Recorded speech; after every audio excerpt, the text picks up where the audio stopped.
అందరికీ నమస్కారం.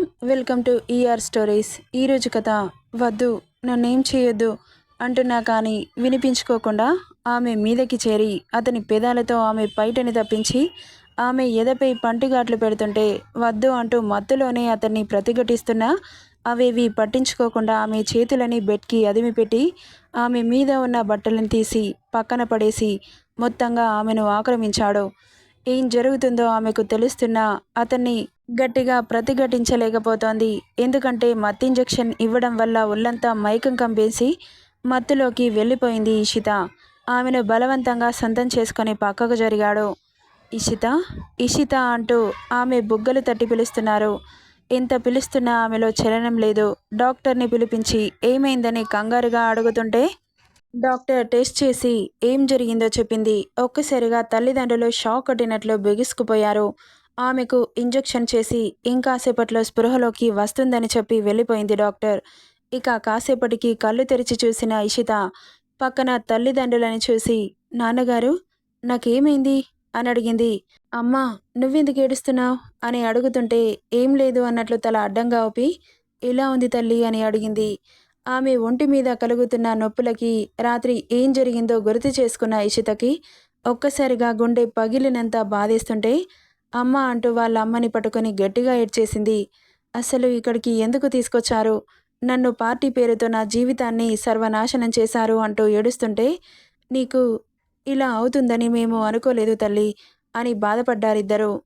ఇప్పుడు నా జీవితం ఏమవుతుంది? ఎటు మలుపు తిరుగుతుంది? నన్ను ఎవరు పెళ్లి చేసుకుంటారు? చెడిపోయిన ఆడదాన్ని అని మోకాళ్ళలో తలదూర్చి మనసు బాధ కమ్మేస్తుంటే కన్నీటికి స్వేచ్ఛనిచ్చింది. ఆమెను కదపలేదు. ఇక అలా రోజులు గడుస్తున్నాయి. పెళ్లి చేసుకోవడానికి ఎవరు ముందుకు రావట్లేదు.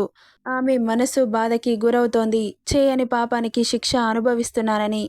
ఇక అలా కొన్ని రోజులకి ఒక గొప్పింటి సంబంధం వాళ్ళ ఇంటి తలుపు తట్టింది. కూతుర్ని రెడీ చేసి వాళ్ళ ముందు కూర్చోబెట్టారు తల్లిదండ్రులు. ఆమెకు పెళ్లి చేసుకోవడం ఏమాత్రం ఇష్టం లేదు కానీ ఇంటి చుట్టుపక్కల వాళ్ళు మాటలు భరించలేక పెళ్లికి సిద్ధమైంది.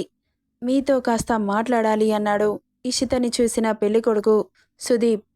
అతన్ని తలెత్తి చూసిన ఆమెకి ఎక్కడో చూసినట్లు అనిపిస్తోంది కానీ గుర్తు రావట్లేదు. మిమ్మల్ని ఎక్కడ చూశాను అని ఆలోచనలో పడింది. మీరు నన్ను ఎక్కడ చూశారు? నేను మొదటిసారి మిమ్మల్ని చూస్తున్నారు. మీరు చాలా అందంగా ఉన్నారు. నాకు చాలా బాగా నచ్చారు. మీరు ఇంత పెద్ద బిజినెస్ మ్యాన్ అయ్యుండి నన్నే ఎందుకు పెళ్లి చేసుకోవాలనుకుంటున్నారు అని అడిగింది. మేము చాలా మిడిల్ క్లాస్ ఫ్యామిలీ.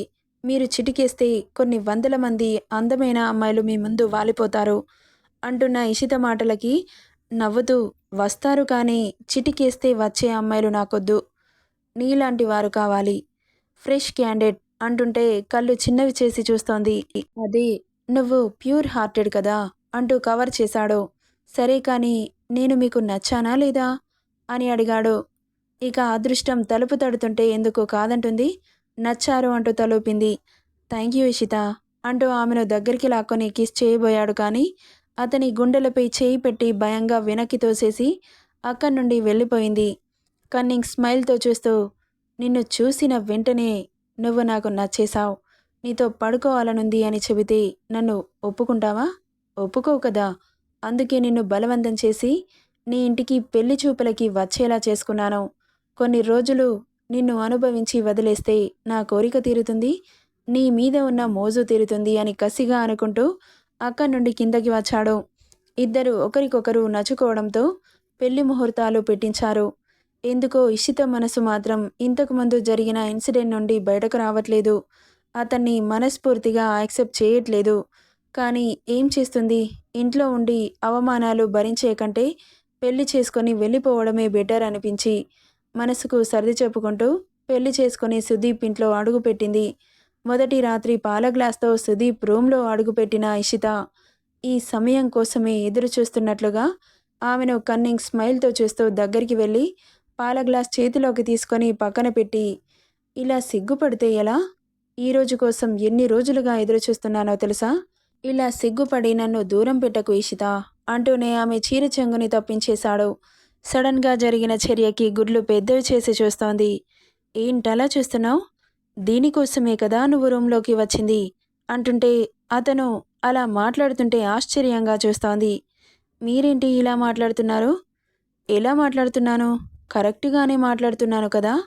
నాతో పడుకోవడానికే కదా రూమ్‌కి వచ్చింది అంటుంటే కోపంగా చూస్తూ, ప్లీజ్ అలా మాట్లాడకండి. నాకు నచ్చట్లేదు అని ఇబ్బందిగా చెబుతుంటే, ఆమె మీద ఉన్న బట్టలను తీసేసి ఆమెను బెడ్ మీద పడేసి, ఆమె మీదకి చేరి వాడి కోరికని తీర్చుకుంటుంటే, అసలేం జరుగుతుందో అర్థం కాక అయోమయంగా పిచ్చి పట్టినట్లుగా చూస్తూ ఉంది ఇషిత.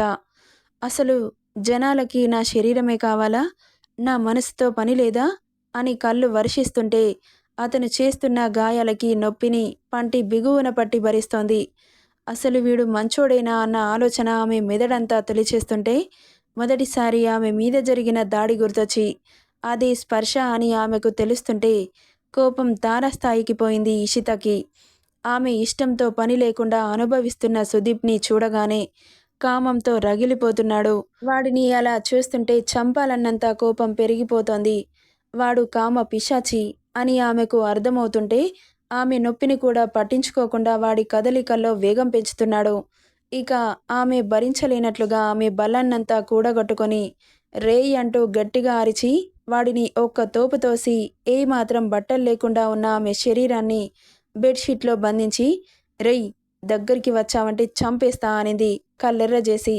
మధ్యలో ఆపిందన్న కోపం పెరిగిపోతుంటే ఒక్క ఊదుటున ఆమెను చేరి జుట్టుపట్టి దగ్గరికి లాక్కొని, ఇంత ధైర్యం నన్నే నెట్టేస్తావే, నిన్నేం చేస్తానో చూడు అంటూ ఆమె మీద ఉన్న బెడ్షీట్ని లాగుతుంటే ఆమె బలం మేర గట్టిగా పట్టుకుంది ఇషిత. ఎంత గట్టిగా పట్టుకున్న వాడి బలం ముందు ఆమె బలం ఏం సరిపోతుంది? బెడ్షీట్ని పక్కన పడేసి ఆమెను ఆక్రమించాడు అంతే రాక్షసంగా. పేగులని కత్తితో కోసినంత నొప్పి పుడుతుంటే ప్రాణం పోతుందేమో అనిపించింది ఆమెకి.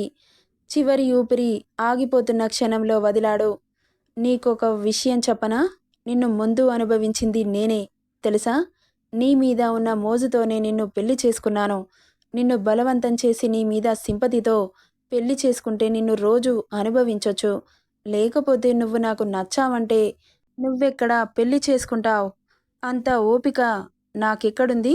నీ వెంటపడి నిన్ను ఒప్పించేంత? ఇంకో విషయం చెప్పనా? నిన్ను కొన్ని రోజులు వాడుకొని వదిలేస్తాను. అంతవరకు నేనేం చేస్తున్నా మూసుకొని పడుండాలి అని చెప్పి వాడి పాటికి వాడు అక్కడి నుండి వెళ్ళిపోయాడు. నిజాలు తెలుసుకున్న ఇషిత ఏడుస్తూ అక్కడే కుప్పకూలిపోయింది. సుదీప్ కనిపించిన అమ్మాయిని, అతని కంటికి నచ్చిన అమ్మాయిని డబ్బు పడేసి వాళ్ళ మీద కోరిక తీర్చుకుంటున్నాడు. ఇక వాడి ప్రవర్తనకి విసిగిపోయింది ఇషిత. ఇంట్లో చెబితే తల్లిదండ్రులు బాధపడతారేమో అని చెప్పకుండా దాచిపెట్టింది. కానీ వీడితో ఎక్కువ రోజులు కాపురం చేయలేను. వీడు నన్ను ఒక మర బొమ్మలాగా చూస్తున్నాడు.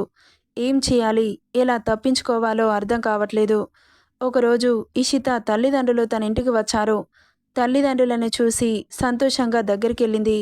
ఎలా ఉన్నావు తల్లి అంటూ తన తల్లి దగ్గరికి తీసుకుంది. తన పరిస్థితి ఇలా ఉంది అని ఎలా చెబుతుంది? తల్లిని పట్టుకొని గట్టిగా ఏడ్చేసింది. ఏమైందమ్మా, ఎందుకలా బాధపడుతున్నావు? ఎవరైనా ఏమైనా అన్నారా అంటూ అడుగుతున్న ఆమె బాధని బయటకి చెప్పలేదు. చెబితే లాభం లేదనుకొని, ఇక మీరు కూర్చోండమ్మా, నేను కాఫీ తీసుకొస్తాను అంటూ కిచెన్లోకి వెళ్ళి కాఫీ కలుపుకొని వచ్చి తల్లిదండ్రులకి ఇద్దామనుకున్న ఇషితకి అక్కడ వాళ్ళు కనిపించలేరు. ఎక్కడికెళ్లారని ఇల్లంతా వెతికింది. ఇక ఒక రూమ్ నుండి మాటలు వినిపిస్తుంటే ఆమె అడుగులు అక్కడే ఆగిపోయాయి. నీకు కావలసిన నా కూతుర్ని ఇచ్చేశాను కదా, నా డబ్బుని ఎప్పుడు సెటిల్ చేస్తావు? ఎందుకు ఆవేశపడుతున్నావత్తా? నీ డబ్బును నీకు సెటిల్ చేస్తాను కదా, ఇస్తాను అంటూ ఎన్ని రోజులు ఆపుతావు అని అడిగింది. నీ కూతురు మీద నా కోరిక తీరే వరకు ఆపుతూనే ఉంటాను. తీరాక అప్పుడు మొత్తం డబ్బుని సెటిల్ చేసేస్తా.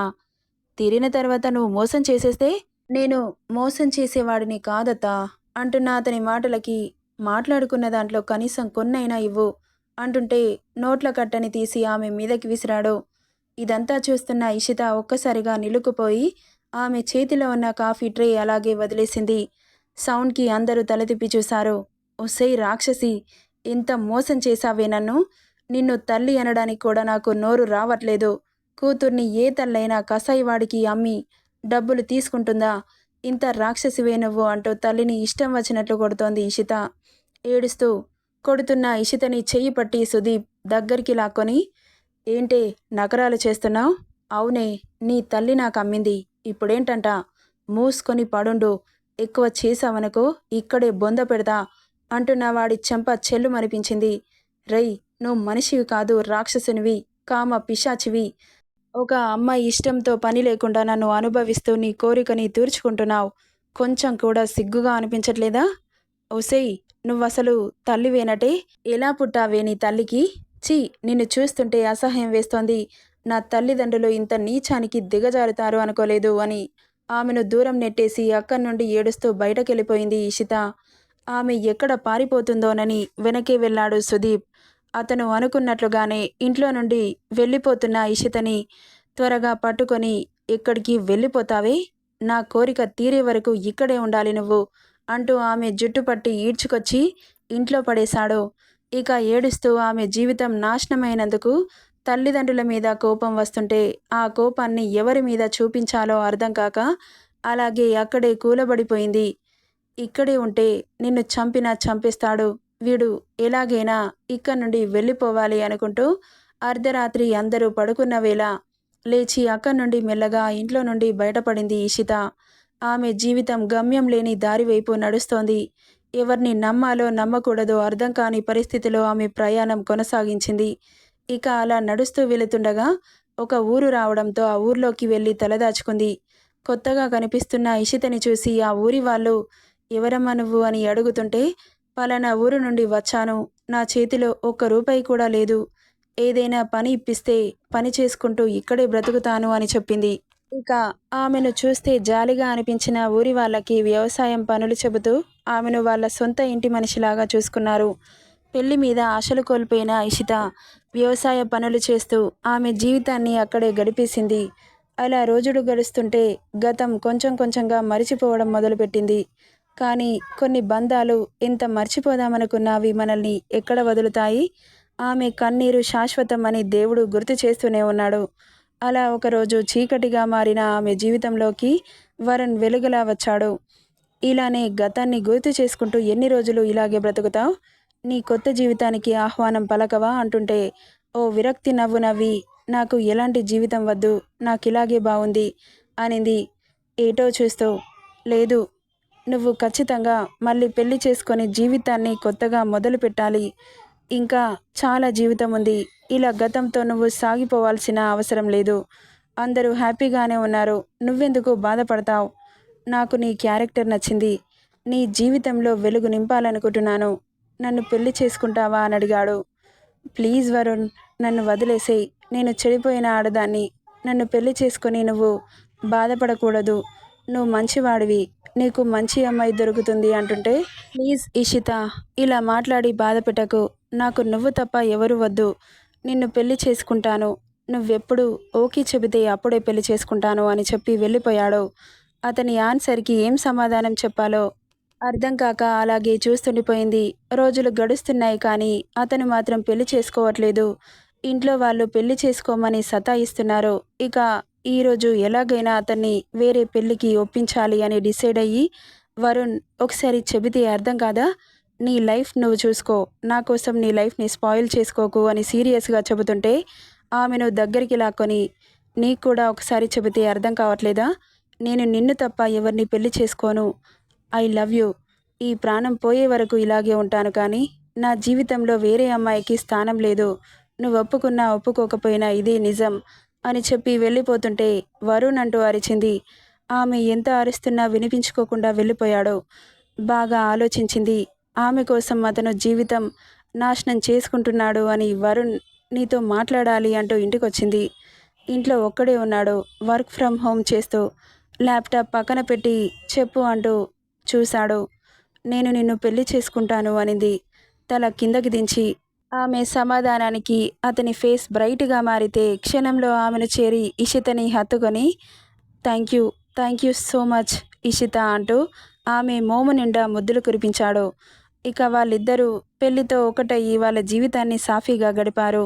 ఇక కొన్ని రోజులకి తనకి తెలిసిందేంటంటే, గతంలో మోసం చేసిన సుదీప్ని తన తల్లిదండ్రులని జైలుకు పంపించాడు వరుణ్ అని.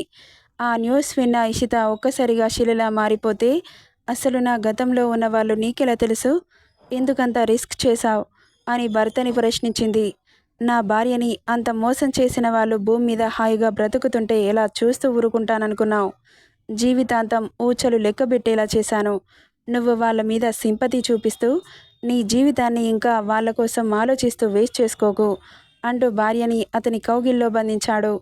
భర్త ప్రేమకి ఆశ్చర్యంగా చూస్తూ ఇంత అందమైన క్యారెక్టర్ ఉన్న భర్త దొరుకుతాడని ఊహించని ఇషిత తన జీవితాన్ని సాఫీగా గడిపేసింది.